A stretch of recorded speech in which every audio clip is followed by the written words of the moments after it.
मूर्ति पूजा से संबंधित एक बहुत प्रकार का मिथ या ये कह सकते हैं दुष्प्रचार ज़्यादा चलन में है।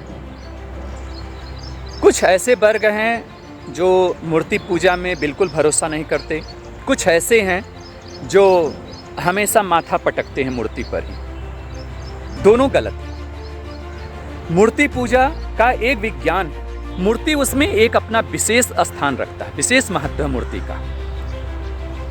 ऐसा इसलिए क्योंकि मूर्ति का दर्शन से, मूर्ति को देखने से या मूर्ति के औरा में आने से हमारे मन में एक भाव का जन्म। जितनी भी मूर्तियां हैं, सभी मूर्तियों का जो विभिन्न रूप है, सिर्फ और सिर्फ आपके मन में एक भाव उत्पन्न कर दे, आपके हृदय में एक भाव उत्पन्न कर दे, और उसी भाव के सहारे से आप अंदर की यात्रा करना प्रारंभ कर दें। बस वो भाव उत्पन्न हो जाए जिससे आप अंदर की यात्रा कर पाएं।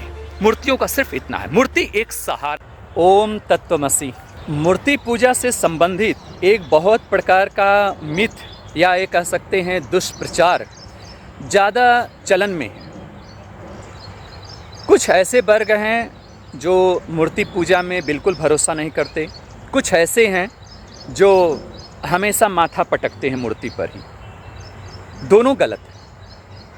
मूर्ति पूजा का एक विज्ञान है जो हमारे तत्वदर्शी, हमारे ऋषियों ने उसको देखा, समझा और हमारे जीवन के उत्थान के लिए, आत्म उत्थान के लिए उसे हमारे सामने वैसा ही प्रस्तुत कर दिया जैसा वह होना चाहिए। ध्यान में जाने के लिए भाव की शुद्धता और अच्छा भाव होना अति आवश्यक होता है। तो जो भाव है वह कितना प्रगाढ़ हो, इसके लिए हमने बहुत सारे संकल्पों का सहारा लेते हैं। हम बहुत सारे संकल्प का सहारा लेते हैं। भाव प्रगाढ़ हो, जितना भाव प्रगाढ़ होगा हम उतना ही अपनी गहरी चेतना में और प्रवेश कर पाएंगे, खुद को और समझ पाएंगे, उस परम ब्रह्म को और समझ पाएंगे और वैसा ही आचरण कर पाएंगे। भाव शोधन का यह अति आवश्यक तत्व है। मूर्ति उसमें एक अपना विशेष स्थान रखता है, विशेष महत्व है मूर्ति का।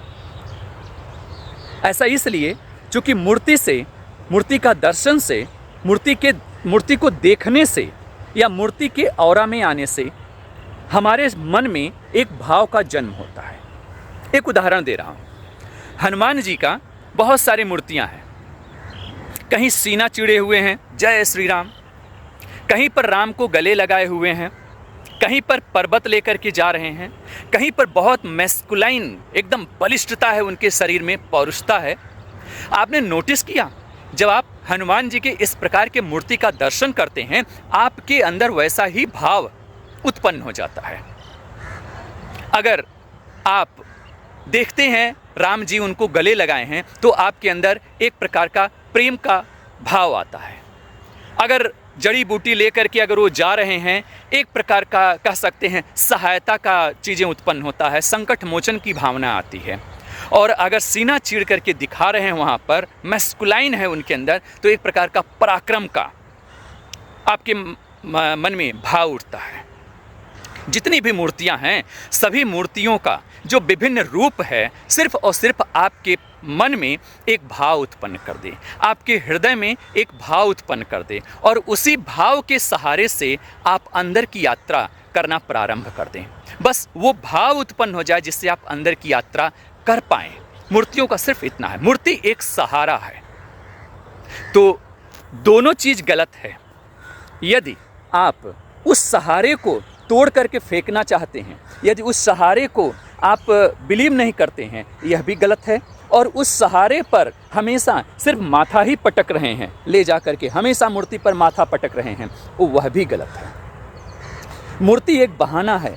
मूर्ति के द्वारा आपको अपने अंतरतम चेतना में प्रवेश करना है, अंदर की गहराइयों में गोता लगाना है और उस परम साक्षात्कार, उस परम तत्व से साक्षात्कार करने का एक प्रकार का कह सकते हैं माध्यम है। तो जब भी ऐसा मूर्ति का कुछ भी चीज़ होता है तो ज़रूर उस पर थोड़ा विचार करें। उस मूर्ति पूजा को रिजेक्ट करने से पहले या फिर उसको पूर्णतः मानने से पहले प्रश्न बनता है। साधना पथ पर बढ़ें, इस छोटे छोटे भ्रांतियों को सुलझाना शुरू करें, क्योंकि जब तक भ्रांतियां रहेंगी यह विष का काम करेंगी। यह कभी भी आपके माइंड को प्रोग्राम नहीं होने देंगी कि आप अच्छे तरीके से आध्यात्मिक रूप से अपलिफ्ट हो पाएँ। आपका कल्याण हो, आपका मंगल हो। ओम तत्वमसि।